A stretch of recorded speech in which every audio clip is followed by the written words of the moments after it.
SportsCenter special, the countdown to the NFL trade deadline, 40 minutes and counting until the deadline is official, and we'll be with you all the way. And then the hour after that as well on NFL Live. Hey, Raiders wide receiver Davante Adams had just one catch for 11 yards in last night's loss to the Lions. Adams clearly frustrated on the sideline about how the game went. He was slamming his helmet on the sidelines. The performance left him speechless after the game.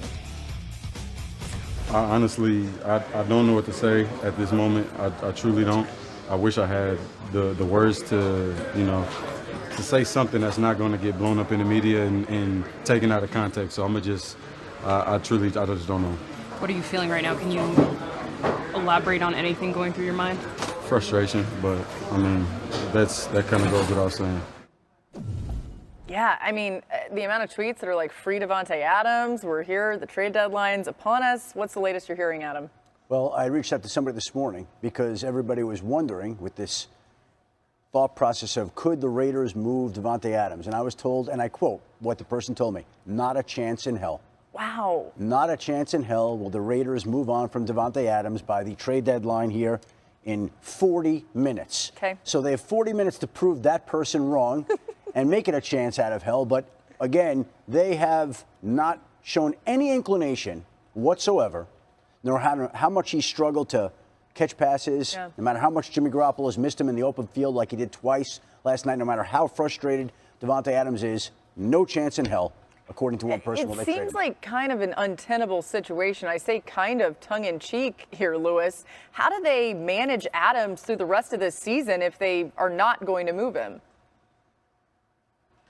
That's a great question, isn't it? Because a lot of the circumstances surrounding him signing there or him being a part of that football team are not even in existence anymore. Namely, the fact that the quarterback that he went there to play with for the team that he grew up loving is no longer there. And now he hasn't been able to develop a rapport on the football field with Jimmy Garoppolo that is yielding the kind of results that he's accustomed to.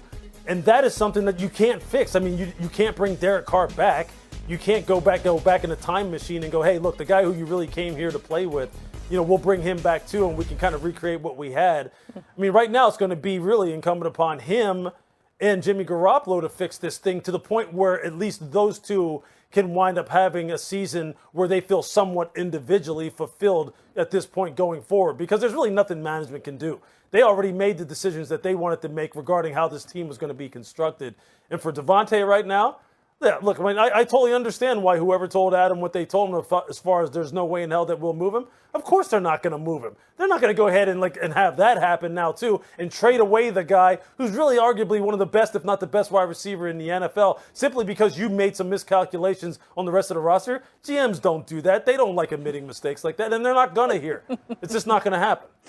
Yeah, I saw that smile, Mike. So from the GM perspective, what does the team do here if they're obviously holding on to him, it seems like? How do you manage this as it goes down the road? Laura, I call him in tomorrow morning and say, look, Davante, first of all, we're 3-5, top 7 make the playoffs. So this is not a death sentence. Let's do what we can to win as many games this year. And by the way, our collective audience is the 31 other teams. So when the new league year starts next year, you'll be 32. You're going to make roughly $17 million, which is high, but not crazy for a number one receiver. And then we will reevaluate things. And to me, the natural fit to me is the New York Jets. If I'm the New York Jets, I'm in the 2024 Aaron Rodgers retention program, and this is a guy that's going to help bring Aaron Rodgers back. So if I'm Joe Douglas, I'm strongly considering that not only today, but on the first day of the league year next year. That's interesting. We're going to move on from this, but we'll see if we can go back to it as I see Lewis shaking his head. All I think about is when we saw the Raiders last year, Lou, you'll remember this. And one of the things Davante Adams told us was he was so excited about longevity with a quarterback and really investing in that time. Then, of course, the Derek Carr thing happens, and that is no more. We'll pin this. We'll come back to it. But two names that have been in the rumor mill, star running back Saquon Barkley and Derrick Henry, both in the final year of their deals with the Giants and Titans. New York sitting at 2-6, while the Titans are 3-4 after a win over the Falcons behind that rookie quarterback Will Levis, who of course expected to start again. They play on Thursday. Adam, any chance that either Saquon Barkley and or Derrick Henry get moved before the deadline's over today? I can give you the same answer that somebody gave me about Davante Adams earlier this morning.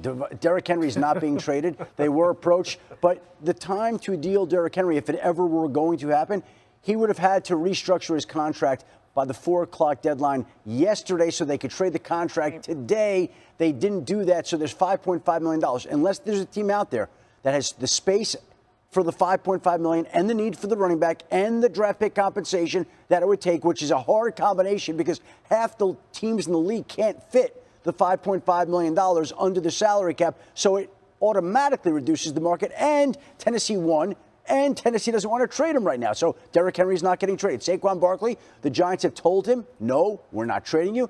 He's in the last year of his deal. It makes so much sense to trade him and get back a 3rd-round pick from a 2nd-round draft pick if you could. Makes a ton of sense. They're not doing it.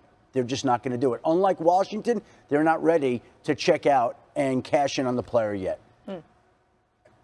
I think it's an absolute no-brainer for them to trade him to the Baltimore Ravens. Like when you look at Saquon or Derrick? Saquon. Okay. When you think about how good that team is, and you put Saquon Barkley in the same backfield with Lamar Jackson, they become the favorites in the AFC. With that defense, which is right now playing at the top 5, what Saquon Barkley could do, not only running but receiving, the amount of pressure that they could put on an opposing defense with Mark Andrews and a really good emerging receiver core, to me, that puts Baltimore in the championship conversation. Yeah, obviously, Lewis, they would have had to restructure the contract for Derrick Henry, as Adam illustrated so well. But if you're Tennessee, you have started to look a little better. Seems like maybe Will Levis has something cooking for you.